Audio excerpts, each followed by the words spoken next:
I must obey my master. Unless, of course, Luke, you want to help overthrow the Emperor like I had told you we could do earlier when we were on Cloud City. Remember when I chopped off your hand? We could do that. Otherwise, I have to obey my master.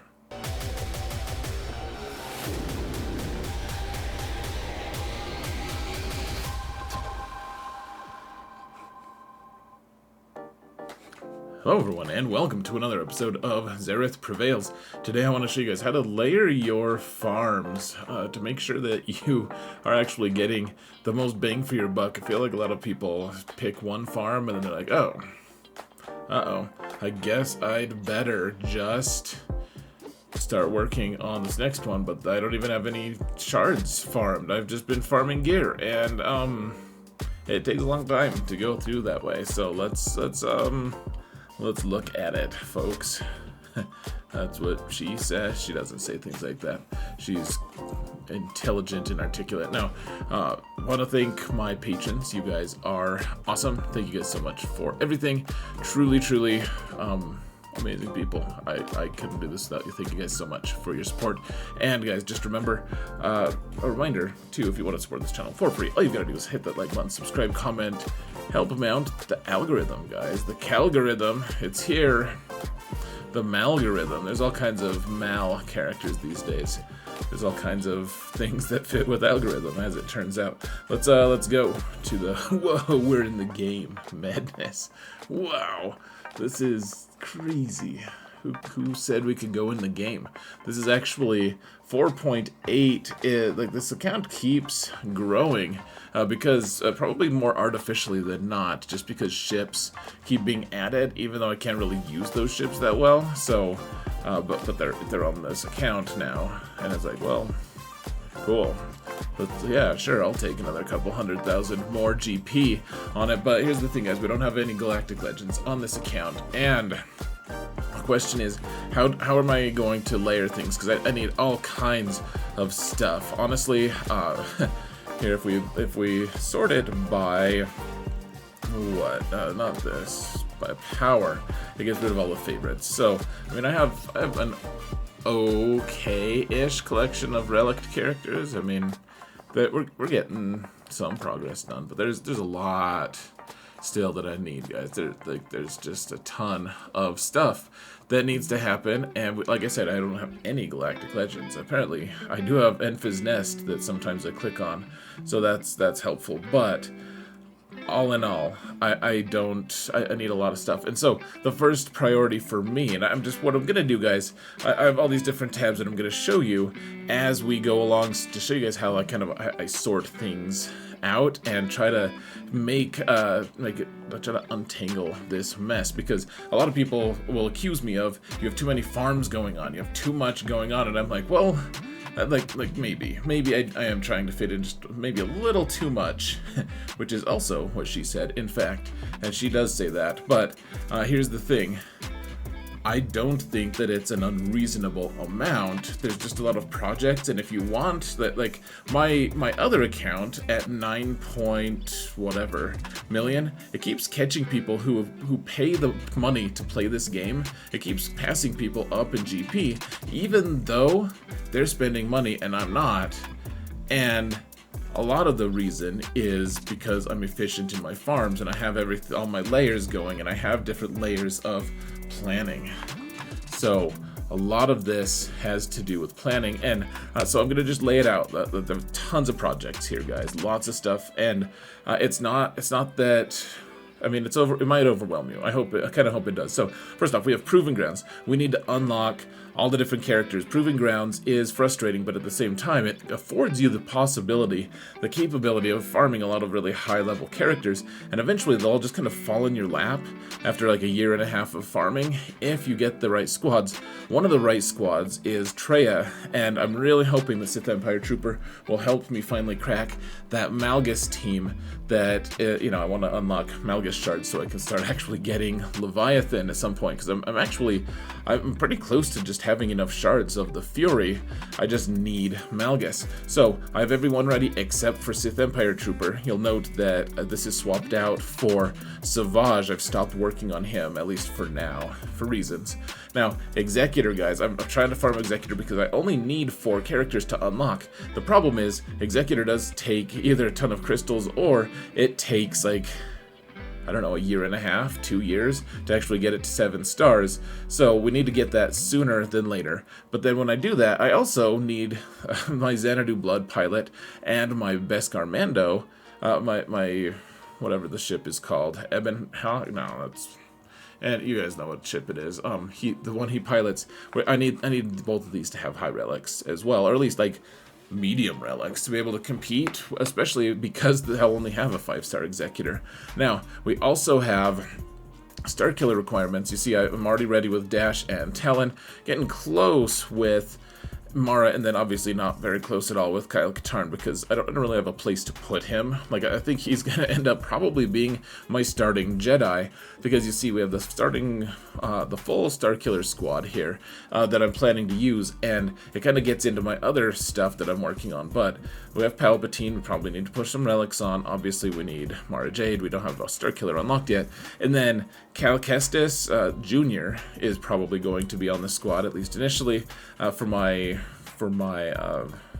Lasufu, and then for the Jedi, I could work on Old Ben, and that probably would be wise and also helpful for the squad, but and also, I mean, he's a good choice and he's a requirement for later, so that makes sense, but at the same time, maybe gearing him right now isn't what we need. Maybe right now, we just need to put Kyle Katarn on defense and just try to help, like, be okay with not having a Jedi who tanks right away. I think that might be okay. Now, I'm also working on my Cal Kestis requirements because I really want the Jedi Cal to be able to be part of off-meta counters and stuff. He's just really strong, guys. People who think that I am, like, regretting that I wailed out on my main account to get Cal, like, it's such an interesting argument. I've had a few people accuse me of it. They're like, you just make videos saying that he's really good, and you don't actually think he's good. You're just trying to trick people into thinking that you made a good decision. I'm like, well, why am I doing it with my other 2 accounts then? Like, I'm prioritizing it because I think he's going to usher in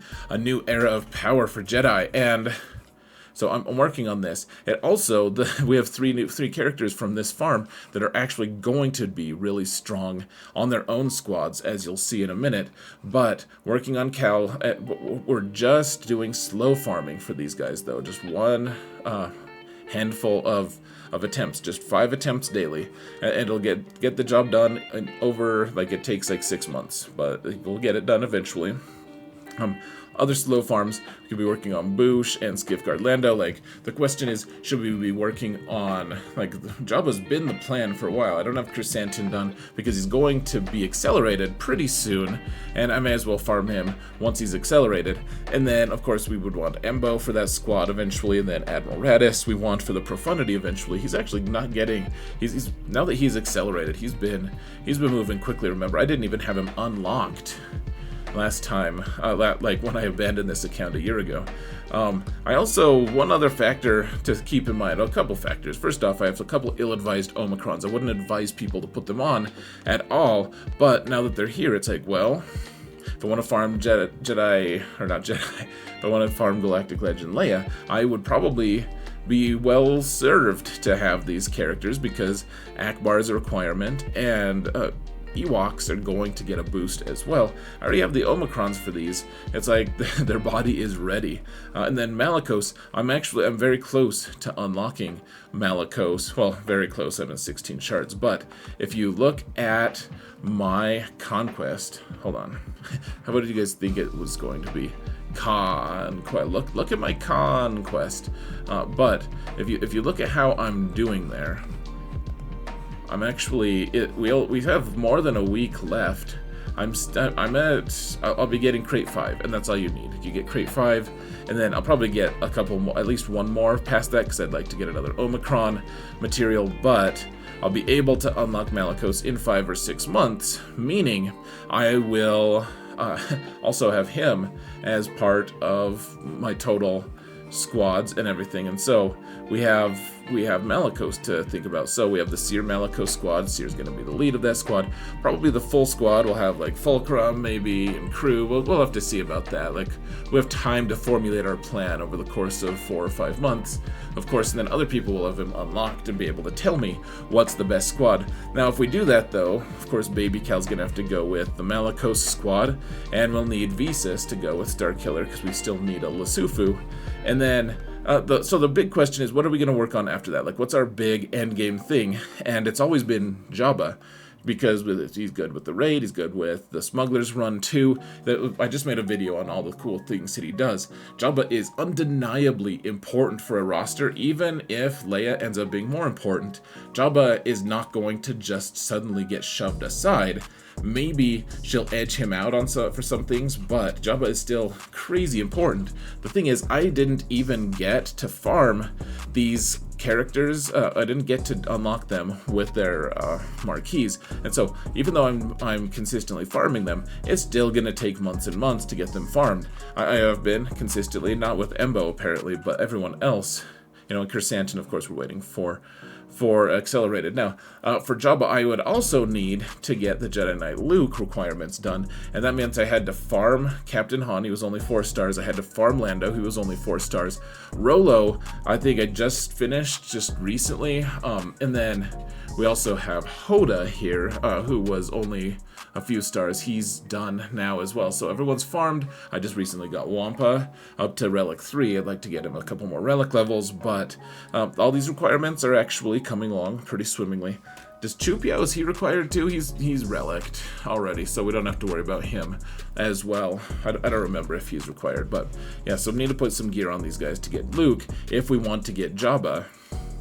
But the other thing to keep in mind, if I want to go for Leia instead of Jabba, I do already have, like, okay, Ewoks. It wouldn't take a crazy amount of effort to get them all geared up, and one of them is going to get booted in favor of the slingshot specialist Noosa, or whatever her name is.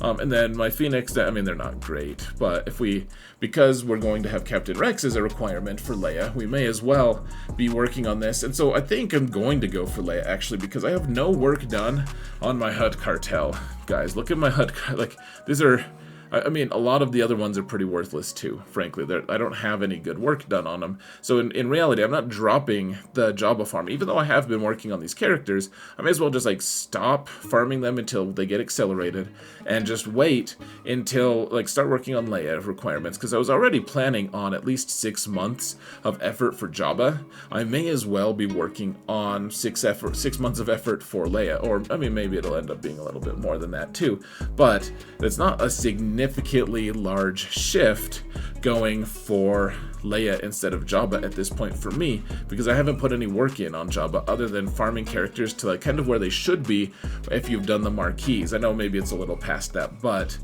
overall it's not really that crazy. Okay, so yes, it's a crazy amount of work. I didn't show you guys, I also unlocked General Skywalker, so that's another character that we're gonna have to be working on at some point, but he's only 5 stars. So okay, so actual things I'm gonna be working on. This takes out all the different things. So Proving Grounds only have 1 character. Executor requirements and pilots still the same number. So Starkiller requirements, I don't know why I didn't take these 2 out, but they don't need gear anymore, so just Kyle and Mara. Starkiller squad, still need to put gear on all of these guys. The cow requirements, still need to put gear on all of them. Seer squad, still need to put gear on all of them. Visas, still needs to be farmed and have gear. Jedi Knight Luke requirements, still has to be, all these guys still need gear. General Skywalker at 5 stars, and 5 out of 85 shards. Gonna take a long time to get him done, but I still need to put Zetas and gear on him. My 501st sucks, I need to put gear on them. I'll get Cat in 2 months unlocked, probably, and by the time she's unlocked, then I'll need to put gear on her. So, I mean, it's a crazy amount of work, right? It's like, how can I possibly gear this many characters? It's too much. So, what you have to realize is, a lot of them, we're not actually going to be putting gear on right now. We're just working on for later time. So, you can look at it, okay, so just characters we're going to farm. We're going to work on the farm for Seer, for all the cow requirements. it's going to be 4 months before all these guys are ready. All right, still 4 months, and that's a long time. We got to wait for 4 months for them to be done. Malicos, we're going to have to wait for. We're going to have to wait for several months here as well, but we're just farming him. Starkiller, we're just gonna farm Visas though. Apparently Starkiller's gonna need her. General Skywalker, we're gonna farm. Cat, we're gonna farm. We're not putting gear on any of these characters until it's time. Now for gear, we're going to need in the next couple weeks, hopefully Sith Empire Trooper is gonna get there in time. Executor requirements, hopefully a month or two, because we can't really spare more time. We need to be working on Executor so that we can keep getting shards as quickly as we can, so that we have at least one meta fleet on this account, and then eventually we're gonna have to just work on Profundity as well. I mean, that seems obvious to me. And also Leviathan requirements as we can. More pilots, of course, we need to work on them. Starkiller requirements, so hopefully we can get him unlocked in a month or two, so we start having good off-meta fleets and counters, or fleets, just off-meta squad counters. And then hopefully by the time we unlock Starkiller requirements, then we can get all the other characters geared up, including Cal and Starkiller, in a month, 1 to 3 month time frame. Jedi Knight Luke, we don't need him right away because he's just going to be part of like a generalized Jedi team. We don't need Luke yet until we have Cal, basically, like Jedi Cal. And Jedi Cal is going to take, like we said, 4 months to farm those characters. So 4 months for these requirements as well to get Jedi Knight Luke. And then, of course, eventually we want to get our Night Sisters going. Daka isn't here because she is already Relic 5, but the rest of them do need gear. But Marin's going to be part of that. She'll already have gear 12 by that point, but we don't need this team going either until Marin is done, and that's, like I said, going to be another 4 months, so we can kind of wait for that. The Malicos team, we're gonna have to wait 5 or 6 months to get Malicos, and before then we don't need any of these other characters done, so we still have, it's a really slow burn for Malicos. Similarly, we're going to get General Skywalker eventually farmed up, and I guess he should probably be part of this, but he's gonna take probably 6 months to farm all those shards, because I'm not going to just prioritize and spend all of my currency to get him to 7 stars. So these guys are going to, they're on a slow burn as well for 6 months. We also, for Galactic Legend Leia, we probably are going to have a minimum of 6 months before we work on her. So all the gear is going to take a really long time. So we have priority for all these things, and we're going to be working on stuff, and it's going to be very, very busy, but you can see how they're kind of just layered here. And then obviously the farm only stuff will slowly cycle in as well, though there's not a crazy amount of just farm only, so we'll be able to kind of be working on that. And so the final product, guys, is going to be all squads that I can in 6 months, I'll probably be able to, without a Galactic Legend of my own, be able to counter all the Galactic Legends. Well, like Wampa will kill Sith Eternal Emperor. We might have to do multi-shots, but we can do it. With the Starkiller squad, we can kill Rey, Sith Eternal Emperor, Jedi Master Luke, Supreme Leader Kylo. Who knows what the Malicos team will do, but it'll counter something pretty strong, I'm hoping. Jedi Master Luke will die to this Dash team pretty consistently. Lord Vader dies to Bounty Hunters. I probably should have put Fennec in the gearing section, but I mean, she's already gear 11. She won't take that much to get ready. Obviously want to put a few more gear levels on, relic levels on them. We can counter Supreme Leader Kylo and Jedi Master Luke pretty easily once I get Luke, Jedi Knight Luke, and Jedi Knight Cal, who of course are going to take their own sets of gear, so it's going to take a bit, but and then Jedi Master Kenobi, I already have the squad other than Cat, so I have to farm her and gear her, and then Jabba, of course, we're able to kill with Night Sisters. So lots of stuff going on with this, but it's all going to feed into it. Like, maybe the timeline isn't quite 6 months. I don't know. I think if we continue with the current raid progression and stuff, I don't think it's that crazy to think that we could actually get all this done in 6 months. I guess we'll see, and we can revisit this video in 6 months and and look at it. But I mean, on top of all of that, of course, we're going to be working on Leia requirements as well. So there's a lot of layers here, but we don't work on all of them at once. You just have to kind of plot so that things are layered over time so that you're actually getting work done. And that's what we're doing on this account. So stay tuned. Come watch me on Twitch if you want to do that. Video description link there. But anyways, guys, let me know what your thoughts are. Thank you all so much for watching. And remember that in all things, Xaereth prevails.